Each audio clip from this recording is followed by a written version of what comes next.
Ben bir yıl önce, daha önceki hükümetinden dolayı mahkemeye memnu haklarımın iadesi başvurusunda bulundum. Mahkeme kabul etti. Tabii sadece bu mahkemenin bu kararı vermesi yetmiyor. Bu kararın bir de kesinleşmesi gerekiyor. Bu karar kesinleşti. Mahkeme Adli Sicil Genel Müdürlüğü'ne de yazı yazdı. Dedi ki bunu Abdullah Zeydan'ın sicilinde işleyin. Ben yasaklanmış haklarını geri verdim. Hiçbir problem yok. Dolayısıyla kesinleşen bir karar. Aradan bir yıl geçmiş. Bu süreçte ben bütün bu mahkeme kararlarıyla birlikte adli sicil belgemle ve kesinleşme şerhiyle birlikte Van İl Seçim Kurulu'na belediye eş başkan adayı olarak başvuruda bulundum. Biliyorsunuz sevgili Neslihan Başkan'la birlikte. Ve o süreçte Yüksek Seçim Kurulu bütün bu belgeleri inceledi. Seçilme yeterliliğim önünde hiçbir engelin olmadığına karar verdi. Öncelikle geçici listeyi yayınladı. Bundan sonra kesin aday listelerini yayınladı. Ve bu süreçte hiçbir şekilde bir itiraz da söz konusu olmadı. Ve biz biliyorsunuz her yerde coşkuyla karşılandık. Daha sonra halkımızın gücüyle 14 belediyenin 14'ünü de aldık. Yüksek bir oy oranıyla.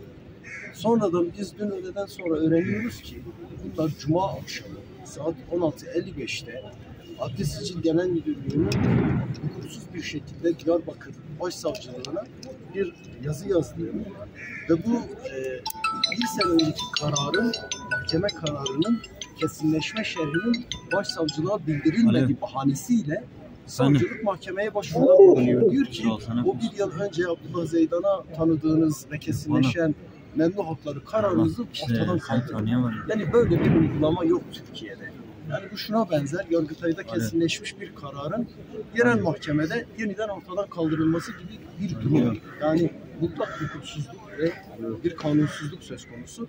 Şimdi bazen Adalet Bakanlığı kanun yararına bozma girişimlerinde bulunabilir. O prosedür var. Fakat bu prosedürü de işletmemişler. Ve mahkeme aslında şunu da yapabilir mahkeme. Savcılığın talebini Yargıtay'a götürebilirdi. Yani benim memnu haklarımı ortadan kaldırmadan, yasaklanmış haklarımı ortadan kaldırmadan bu süreci yürütebilirdi. Ve bu süreç Yargıtay'ın kararıyla daha sonra diyelim ki 5-6 ay sonra evet gerçekten bir mahkeme savcıya bildirmemiş bir eksiklik var. Abdullah Zeydan'ın işte yetersizliği var. Tamam belediye eş başkanlığı düşsün. Belediye meclisi kendi içerisinde bir eş başkan seçsin. Bunu yapabilirlerdi. Bunu da yapmamışlar. Yani kendileri verdiği kararı, bir yıl önceki kararı hiçbir yasal temeli olmadan kendileri ortadan kaldırmışlar. Dolayısıyla mutlak bir hukuksuzluk var. Milletin iradesine kurulmuş bir tuzak var. Bir pusu var. Biz bu pusuya, bu tuzağa karşı sonuna kadar halkımızın iradesini koruyacağımızın sözünü demin de verdik, şimdi de vereceğiz. Yarın da vereceğiz. Dolayısıyla burada AKP'nin bu süreç ilerlerken işte o memnu hakları iadesi kararını ortadan kaldırırken AKP'ye de demek ki bilgi verilmiş burada.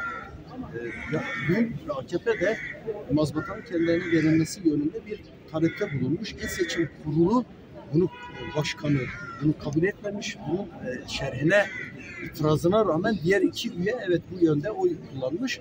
Fakat bizim bu karara karşı itiraz hakkımız var. Avukatlarımız zaten bu çalışmaları yürütüyorlar. Yani dolayısıyla burada aslında yürüyen bir hukuk süreci yok. Burada mesele Neslihan Şedan, Abdullah Zeydan meselesi de değil. Burada Kürt halkına, Van halkına, demokrasi yanlarına kurulmuş bir tuzak var, bir pusu var. Bu kadar yüksek oy oranıyla elde edilen bu başarının hazmedilmemesi var. Dolayısıyla biz hukuktan yana, adaletten yana, vicdandan yana herkesin, bütün toplumsal muhalefetin, bütün Türkiye'nin, bütün kurumların bu hukuksuzluğa, bu pusuya, bu darbe girişimine karşı ayağa kalkmalarını ve itirazlarını yükseltmelerini bekliyoruz. Çünkü bu kumpas bugün bize kurulmaya çalışılıyor. Yarın Türkiye'nin batısında İstanbul'a, İzmir'e, başka yerlere de kurulabilir. Biz sonuna kadar halkımızla birlikte bu hukuksuzluğun karşısında duracağız. Van halkı iradesini ortaya koymuştur. Halkın iradesini, millet iradesini ağızdan düşürmeyen AKP, halkın bu kararına saygı duymak zorundadır. Bu halkın onurunu, haysiyetini, iradesini ayaklar altına kimse alamaz. Buradan AKP adayına da seslenelim. Sen de buranın insanısın. Bu halkın içinde yaşamışsın. Bu halka karşı borçlusun. Bu halk seni milletvekili yapmış. Bu halkın iradesini, bu halkın onurunu böyle açık açık kumpaslarla, tuzaklarla ayaklar altına alman doğru değil. Aklı senin bir tavra seni davet ediyoruz. Sen bu halkın iradesinin üstüne ayaklar altına alarak nasıl gidip o koltuğa oturacaksın? Nasıl bu halkın yüzüne bakacaksın? Nasıl bu halkın içine çıkacaksın? Bunu bu halk ve biz ne hukuk, ne vicdan, ne bu halk, ne biz kabul edemeyiz.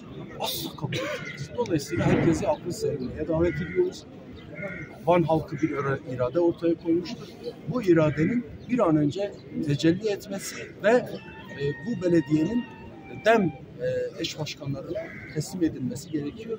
Biz tekrar bu duygularla halkımızı tüm alanlarda direnen, kendi onurunu sahiplenen, iradesini sahiplenen halkımızı da bu duygularla tekrar selamlıyoruz.